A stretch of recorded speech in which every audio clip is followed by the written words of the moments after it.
for me, being a new guy there, the other guys have been there 2 other times in a row or 5 out of 7 times in a row. For me, it was such a huge moment in my life. It was hard to find the place to relax your mind because you're thinking, will I ever get there? But the other guys, I'm sure, were like, this is like another day in the park. We've been here before. We know how to do it. You're trying to compose yourself, not trying to mess up. But it was a great learning experience. And if you can play in the NBA Finals and play with Michael Jordan, Scottie, and Dennis, and Phil, and the rest of the staff, it prepares you for life. And I think finding composure during those finals, when the world is watching, playing for one of the greatest teams of all time, with the greatest player of all time, and you find a way to relax your mind, put yourself in that spot in the presence of trying to win a championship, you know you've reached your max in your sport, and you can accomplish anything. And you are in Australia right now. You're talking NBA basketball. You're talking great teams. You're talking great individual players. Takes it off, and there's number 23, and of course Johnny goes nuts. So I'll get goosebumps thinking about it now. I just tried to go out there and play my game. I have no idea what you're talking about, Adam. I don't like anybody. I'm not a people person. Strand, you make the pass. Yes. Christian, can you catch the ball? Yes. All the stars were aligned and all the muscles fired at the right time, and I was able to get off the ground and throw one down. I was saving that as a surprise for you. And now, introducing your host for In All Airness, Adam Ryan. Welcome to episode 100. Thanks for joining me. The only way to celebrate such a milestone is to discuss The Last Dance docuseries. 2 guests today. My regular co-host and great pal, Aaron Steen, joins me to recap episode 1 of the 10-part extravaganza. Then, I'm very happy to welcome 1998 NBA champion of the Chicago Bulls, Scott Burrell. In episode 1 of The Last Dance, Scott features in a memorable exchange with teammates Ron Harper and Michael Jordan at the 1997 McDonald's Open in France. We cover that, Scott's memories of his championship season with the Bulls, and plenty more. Stay tuned to the whole episode as Scott asks a favour near the end. If you're a young, up-and-coming Aussie-based basketballer who might be looking to head overseas and play collegiately, you might be best to reach out to Scott to see what's on offer. Towards the end of the episode, I'll share another great podcast review. If you can spare a moment or two, please add your review via your listening app. It would be most appreciated. Show notes for this episode and access to a huge archive of past episodes are available at inallairness.com. Now, on to the show. Joining me today, my great mate, Aaron Steen. How are you today, Aaron? Checking in for the Bulls. I'm back. Number 23, Aaron Steen. Good to have you back, mate. If you're new to the show, welcome. If you're a regular listener, welcome back. We're going to be recapping each episode of The Last Dance, the ESPN and Netflix 10-part docuseries, which has just been released worldwide. Just generally, what did you make of that first episode, even the excitement building up to it, and now that it's finally here, what do you think? We discussed during the week, it was about 2 years ago that we first caught wind that this project was coming. Yeah, and voila, here we are. It helps that nobody has anything to do and no sports to watch, but the hype around this has been extraordinary. Yeah, just my excitement of being able to relive a lot of this stuff from when I was about 20 years old, plus also the expected new footage that they've spoken about. My goodness, what a treat it is. Our good friend of the show, Todd Spear, said during the week, it's like Christmas. It really is. And I love the fact that they are not releasing them all at once. I love the fact that they're going 2 episodes per week over a 5-week span, because it keeps the excitement going for at least the next 5 weeks, with the anticipation of new episodes. You certainly want to have something to look forward to, particularly in this very strange time we're living in at the moment. I want to make mention of the NBA Hangtime Pod hosted by Sekou Smith. He had a great conversation with Andy Thompson, who was working for NBA Entertainment at the time. It was his brainchild, essentially, to record the Bulls during the 1998 season, which even led to what we're talking about today. Andy Thompson is coincidentally the brother of Michael Thompson, who played for the LA Lakers, Portland Trailblazers, former number 1 draft pick back in the 1970s. Tremendous foresight for the NBA Entertainment team, who was headed up by Adam Silver at the time. Of course, now is NBA Commissioner. Just a quick tidbit from that episode. Andy says they chose to record all this footage that we talk about, the 500 plus hours of unseen footage. It was recorded on film specifically for the fact that no matter what future technology came about, that this film could then be transferred across to be the best quality footage available to watch from 1998. So we finally get a chance, as this series will unfold, to see the Bulls and Michael Jordan in high definition. Extraordinary foresight. One thing that Bill Simmons says that I agree with is one thing that hurts the 80s and 90s is a lack of HD, and to be able to see all of this stuff from the 90s in HD, tremendous. Now, in terms of the intro itself, it plays a quick intro, which you have the option of skipping on Netflix, at least here in Australia. It's a great little 30-second clip where you see all kinds of little highlights. And importantly, just after Jordan launches that last shot in Utah in Game 6, it stops midway on its way to the basket, which I think is really cool. It's a great idea they did that. What do you reckon? The first time that I saw this clip that you're talking about, as MJ launches that shot in Utah, I'm thinking to myself, are they going to show it going through? And they don't. Clever, isn't it? Yeah, I definitely noticed it. It's a bit of a cliffhanger for those who are new to the Chicago Bulls of the 1990s in particular. Kudos to ESPN, who have done a great thing by releasing this when they have. Absolutely, mate. And I think Jason Hare, the director of the show, he said on one of the podcast episodes I've listened to recently, they had the first 4 episodes in the can, completely done, ready to go.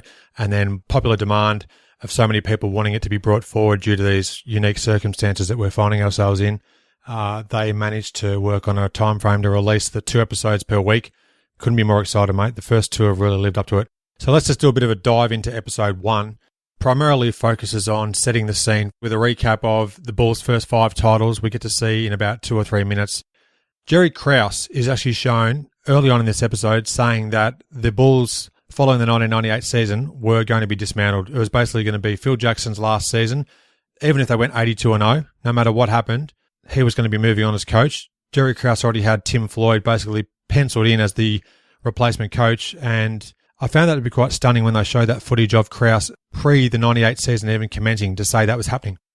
How big of a revelation that is I think only matched by the amount of dislike that there was and the amount of tension that there was in between Krause and Phil Jackson, because you look at what this Bulls team had done over the last few years and the dynasty that they were and the second three-peat on its way, and to preemptively break up that team. And I think, as Scotty said it really well, their services were no longer needed after this season, which I think was perfect.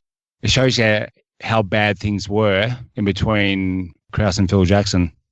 The thing that sort of surprised me, even with as much as we know about this particular era, it's hard to not think that Jerry Reinsdorf and Krause were complicit in letting this actually unfold the way it did. Surely as the owner, Reinsdorf could have pulled the pin at some stage and said, look, Jerry, enough, this has got to end, and just gets rid of Jerry Krause. And then they continue along to try and do something to avert the course. I sort of only started to realise this after watching this episode, that why didn't Reinsdorf perhaps step in unless he was actually happy with things to change following that 1998 season? It almost actually disbanded after 1997. We even get revealed too, which is quite surprising. There's no question that Jerry Reinsdorf was complicit, as you put it, with what they were going to do in breaking the team up. And Reinsdorf even mentions early on in episode 1 that he thought that except for Michael, a few of the Bulls players were coming to the end of their prime years. Jerry Krause has copped a lot of stick for breaking up this team, but there's no question that Reinsdorf has something to do with it as well. The architect of the championship teams is Jerry Krause primarily, so I really hope he gets his due time in the limelight for that, because I feel sorry for his family. They had to see the amount of derision that was held towards Krause in this first episode. I know they had to be accurate and honest, but I felt bad for Jerry's family, to be honest, and rest in peace to Jerry Krause. He had his faults, obviously, or some of those faults were pointed out in episode 1, but Jerry Krause is the man who put those teams together, all those teams, 6 championship teams. And I know that he didn't draft Jordan, but everything from MJ down, that was all Jerry Krause, all of those players who played their role to perfection on 6 championship teams that was Jerry Krause. So I know that he had his faults, but he was also very, very good at his job. Yeah, I couldn't agree more. And Steve Kerr says something along the lines of Jerry Krause couldn't get out of his own way. And whilst that might be a very accurate summation of him, he also did a lot of great for the team. So you've got to balance that, and I hope that they do address that in the episodes to follow. There's a who's who of people that are actually interviewed, and we get their thoughts throughout this first episode. We hear from guys like Mike Wilbon, J.A. Adunde, Rick Talander, Mark Vansell, Sam Smith, great friend of the show, Billy Wennington, of course, former player on the said team, David Aldridge, Phil Jackson himself, David Stern, late David Stern. Great to hear his reflections as well. We get Bob Costas, Rod Thorne, former Bulls GM at the time, Brian McIntyre, David Falk, Buzz Peterson, college roommate of Jordan's. Who else we get? Dolores Jordan, who's looking an absolute treat. She might have stolen the show in episode 1. She looks great. I'm not sure exactly how old she is at the moment, but she looks fantastic. Also, we see Roy Williams, who I think, speaking of stealing the show, comes out with two of the greatest lines in the first episode when he's referring to Jordan as a college player. One of the quotes is, "When I think of Michael Jordan, he's the only player that could ever turn it on or off, and he never frickin' turned it off." That was one of the best lines I've ever heard from Roy Williams. Yep.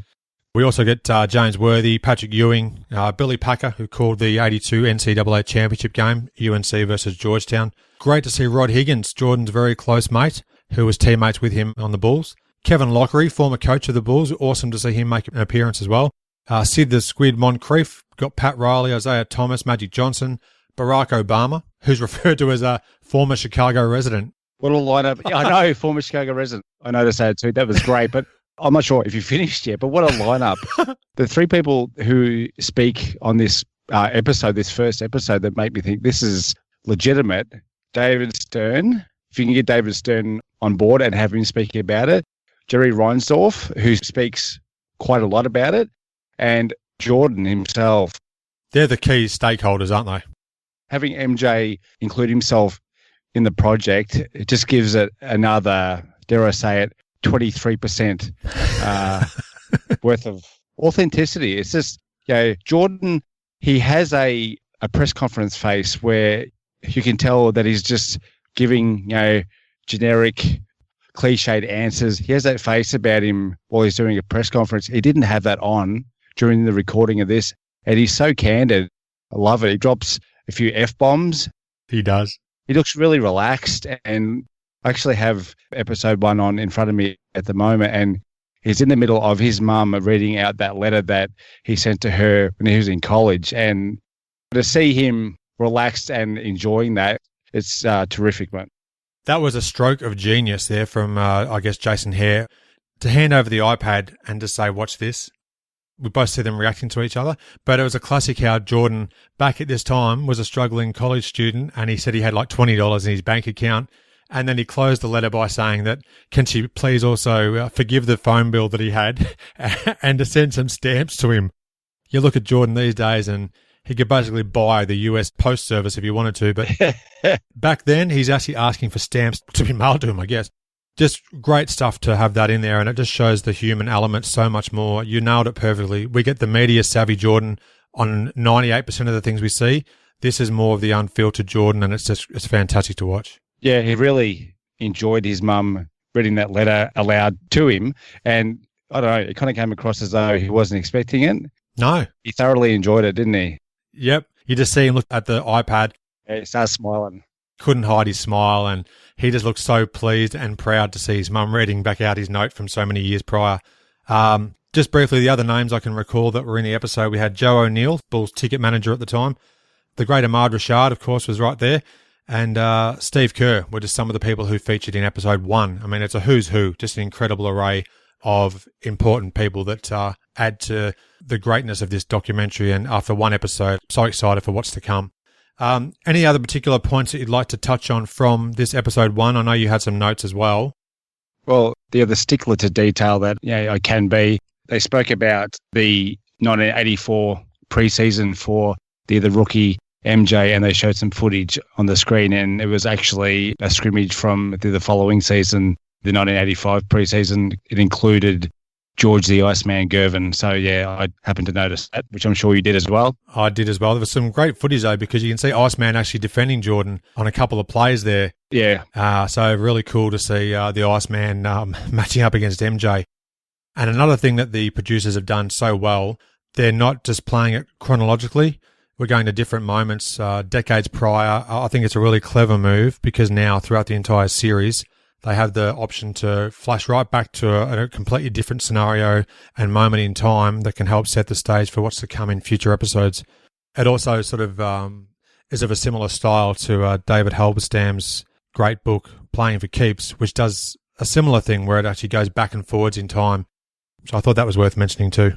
A lot of footage from the 1997 McDonald's Open, which you mentioned before, in Paris, France. And one thing that I noticed during that footage was who was the number 3 for the Bulls? I think he was sitting down stretching at the time. I've written his name down somewhere. It was like Gorenc or something. Gorenc was on the back of his jersey. I Googled 1997 McDonald's Open Goreng, like Nazi Goreng.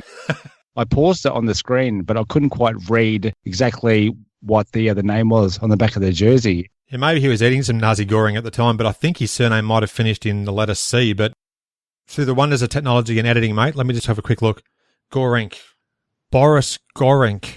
Boris Gorenc. There you go. That's who it was, a former Slovenian professional basketball player.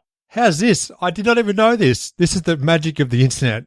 Bear in mind, this is Wikipedia, so don't hold me to it, please. But it says, in 1997, and pronunciation, I'm sorry about this, Boris Gorenc was invited to train with the Chicago Bulls for 2 months and already signed with them before he injured his knees. He returned to France and signed with Pau Orthez. But isn't that incredible? He was on the McDonald's Open roster as a member of the Bulls. Did not even know that until I happened to see him just in a brief bit of footage I showed on The Last Dance. Quite incredible that these sort of things can even pop up. Even as we're recording this episode, we're actually learning something new about who was part of the roster. Gorenc. 46 years old now, apparently. Born on the 3rd of December. From Slovenia. How good's the internet? I loved seeing the footage of Marcus and Jeffrey Jordan when they were just playing little tackers with the basketballs off the side of the court there. That was so cool to see them there. It would be great memories for them to see themselves all these years on, just over there in France as well. Did you actually hear when Jordan hopped off the bus in the footage, you hear a reporter say, "Michael, what do you think of the Eiffel Tower?" That was the first thing he was asked. I heard that, and then I'm intently looking to see if MJ's going to respond, and he gives him donuts. But that'd be like asking Kevin Garnett when he hopped off the bus in Sydney at the 2000 Olympics. "Hey, Kevin, what do you think of the Sydney Harbour Bridge?" Just give him a chance to experience something first, mate. Just don't yell at something off the top of your head as soon as he hops off the bus. But I guess he only had 10 seconds to make an impression.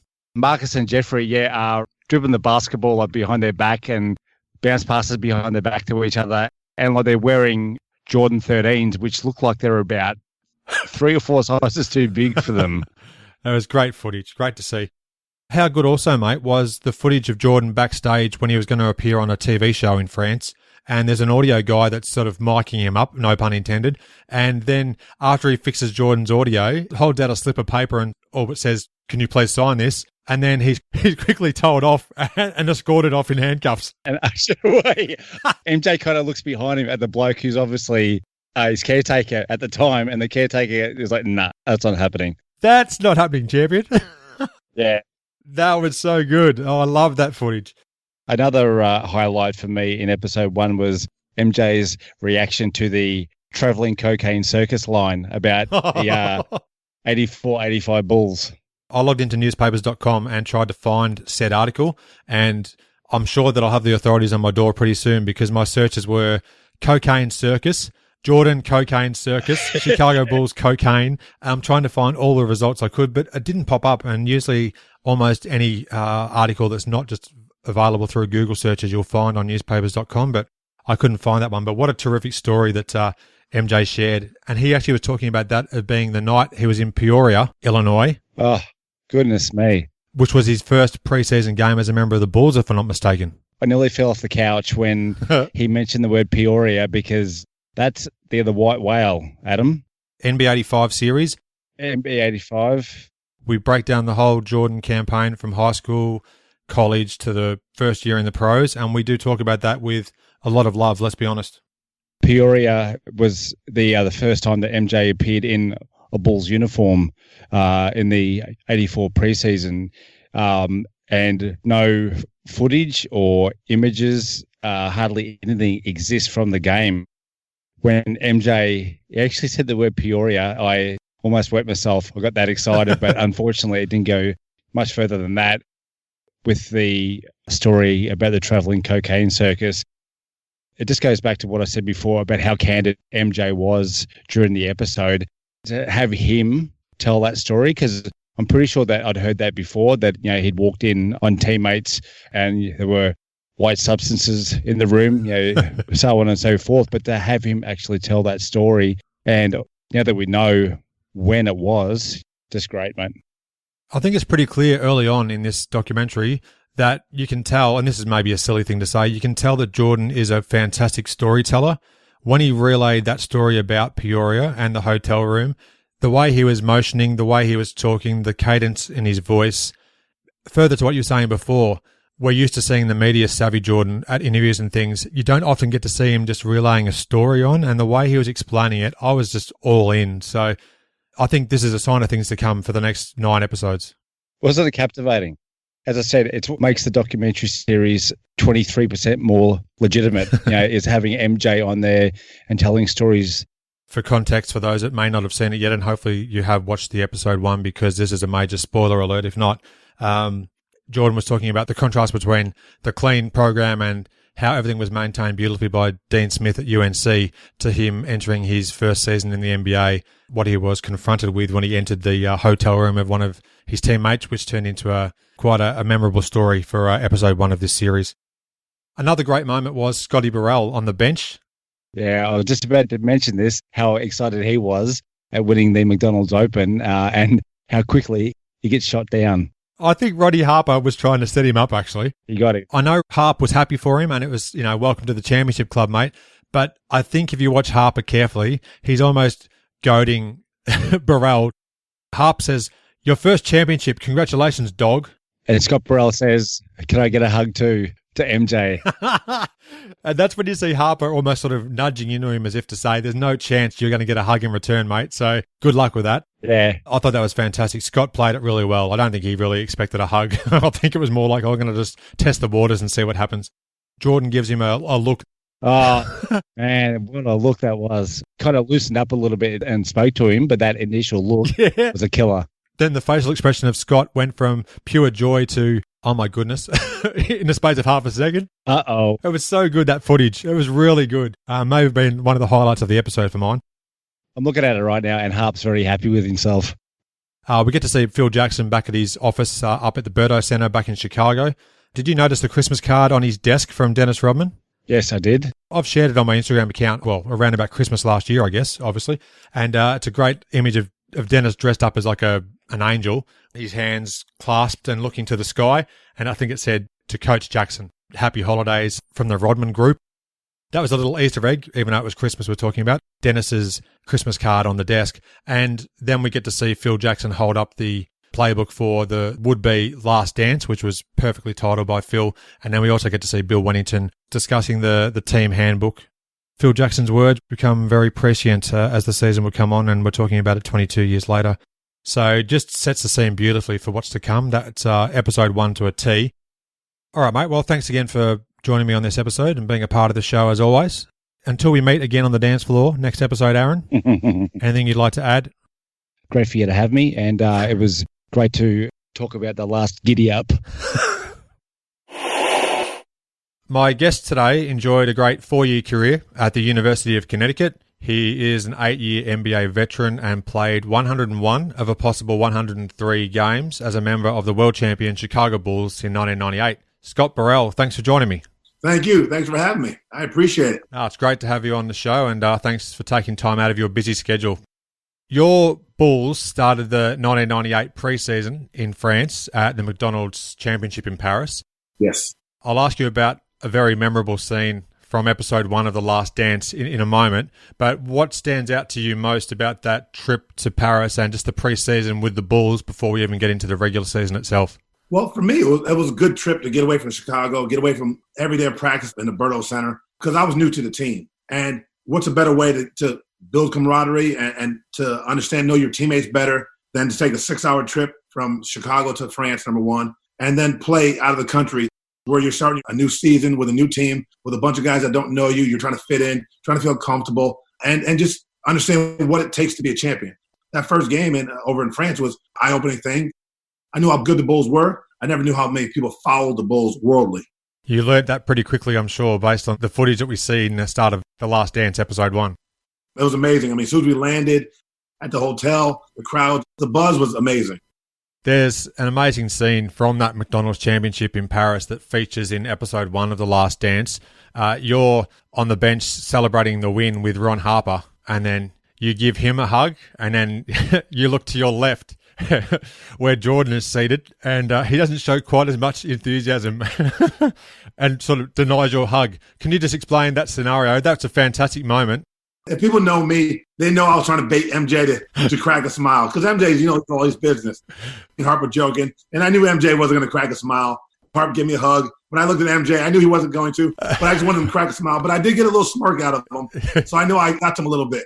Funny, one of his old teammates from North Carolina, who I'm good friends with, Joe Wolf, called me. Said, "You got him." He smirked. He smirked. It worked. Because he knows me. I'm a jokester, and I enjoy every bit of life. Joe Wolf is a former guest. He's been on my podcast in the past, and he's shared some of his experiences. And yeah, he's a really nice guy. So glad to hear that he reached out to you. Just in general, over those first 2 episodes, and you may have seen more than that if you had any screeners ahead of time or not, but what did you make of the first couple of episodes, and how much memories just came flooding back based on the 2 hours or so that we've seen thus far?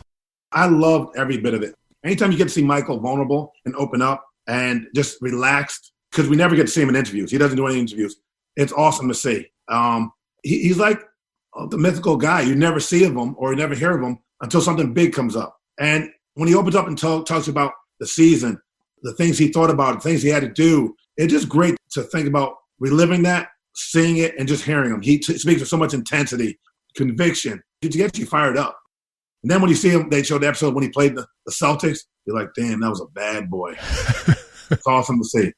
Yeah, there's some fantastic footage on there that sets the scene for the 1998 season, and it really cleverly mixes the past with 1998 and also 2020 as far as the interviews go.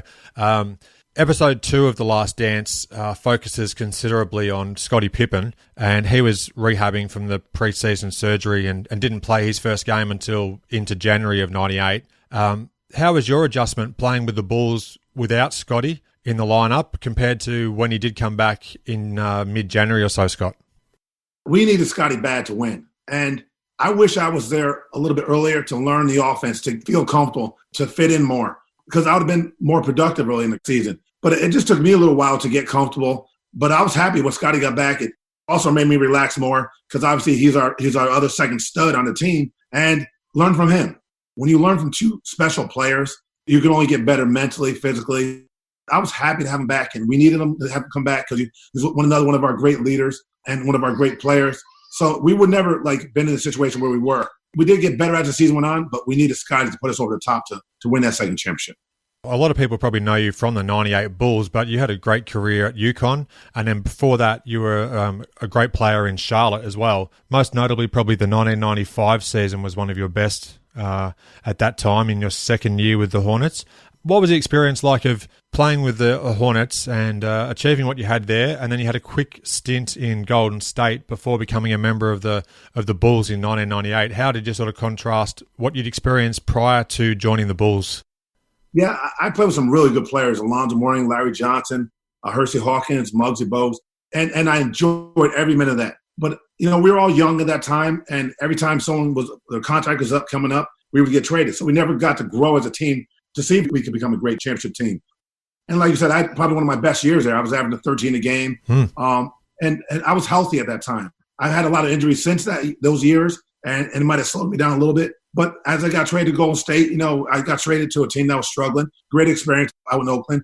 I was happy to be traded, and nothing against Golden State. I was happy to be traded to Chicago, where you get reborn and rejuvenated, and you feel like this might be my only chance to win a championship. And to play with the 3 Hall of Famers and the 2 or 3 Hall of Fame coaches and the great coaching staff I played with in Chicago, you cannot not get better. And I loved every bit of learning, every bit of the competition, I love the team camaraderie, and there was one goal, and that was win championships, compared to other goals who were trying to learn how to win championships. They knew how to do it. They had a blueprint to do it in Chicago, and I had to conform to that blueprint to learn how to win. Thanks for elaborating on your experiences. It's great to hear from somebody who is a member of the 98 team. Now, through episode 2 of The Last Dance, the relationship between Bulls GM Jerry Krause, certain players, and of course, notably coach Phil Jackson, is quite abrasive to say the least. How much interaction did you have with Krause in your time in Chicago, and how would you maybe describe your dealings with him? Only the trade, really. He was a baseball guy, so we talked baseball a little bit. We didn't talk much. I think the situation between management and the players, group of people stayed away from each other. So nobody really got to know each other as well, besides obviously the big players in the picture. But everybody else never really got to talk to management. You saw the friction between Scotty, Michael, and the front office, but it didn't affect the team because a team's goal was just to win. It's amazing to see how much of the burden that Michael and Scotty played under and still performed at the highest level and didn't let contract negotiations or disagreements with management affect the way they played on the court. You mentioned baseball there a moment ago. Some people may not know that you had a great career in baseball before you had a decision to make there about which way to go. Did you talk much baseball given Jordan's foray into playing when he took a year or two off? I was smart. See, I'm better than him in baseball, so I didn't want to bring it up. So, no. But I do remember his first hit was against one of my teammates with the Blue Jays, Joe Ganote, when he was in the minors. So I talked to Joe after he gave up his first hit, and we talked about it and had a good laugh about it. Oh, okay, there you go. Now, I had a quick look over at basketballreference.com before we chatted today, and you had 2 terrific postseason games with the Bulls on the way to the title. In the series-clinching win at New Jersey in round 1, you came off the bench and had 23 points in 24 minutes on 9 of 11 shooting and 3 of 5 from long range, so a fantastic effort. I like to call that MJ-like. That was definitely MJ-like. I'm just joking. That was a great performance. How satisfying was it for you to have a performance like that in a clinching game, no less, on a playoff squad, which would ultimately go on to win the title? Anytime you could help. All you want to do is be productive, help the team, do your job when you're called upon. And like you said, that game, I had a big game. I was productive, and I just felt good shooting the ball. And my teammates, they found me, and they had confidence in me to keep looking for me. Now, Game 3 of the 1998 finals is quite a unique one for a few reasons, but most notably, your Bulls strangled the Utah Jazz. It was a 42-point win, held them to only 54 points. And in that game yourself, off the bench, you scored 10 points on 4 of 5 shooting. You had 9 rebounds as well and a couple of steals in 24 minutes. What do you either remember about that particular game or just what's your takeaway from your NBA Finals experience in 1998? That's a great question. For me, being the new guy there, there was 3 other new guys there, Rusty LaRue, Keith Booth, and Joe Klein. But I'm really the only one that got some minutes that season. So the other guys have been there 2 other times in a row or 5 out of 7 times in a row. For me, it was such a huge moment in my life. It was hard to find the place to relax your mind because you're thinking, will I ever get there? But the other guys, I'm sure, were like, this is like another day in the park. We've been here before. We know how to do it. So it's kind of like you're trying to compose yourself at the same time, not trying to mess up. But it was a great learning experience. And if you can play in the NBA Finals and play with Michael Jordan, Scotty, and Dennis, and Phil, and the rest of the staff, it prepares you for life. And I think finding composure during those finals when the world is watching, playing for one of the greatest teams of all time, with the greatest player of all time, and you find a way to relax your mind, put yourself in that spot in the presence of trying to win a championship, you've reached your max in your sport, and you can accomplish anything. And that's what I learned from that situation.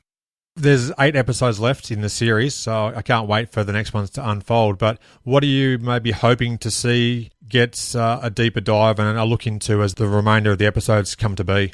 I just want to hear what MJ has to say about everyone. That's what I can't wait for. Because you don't know what he's going to say. He can say what he wants. You don't know what he's going to say.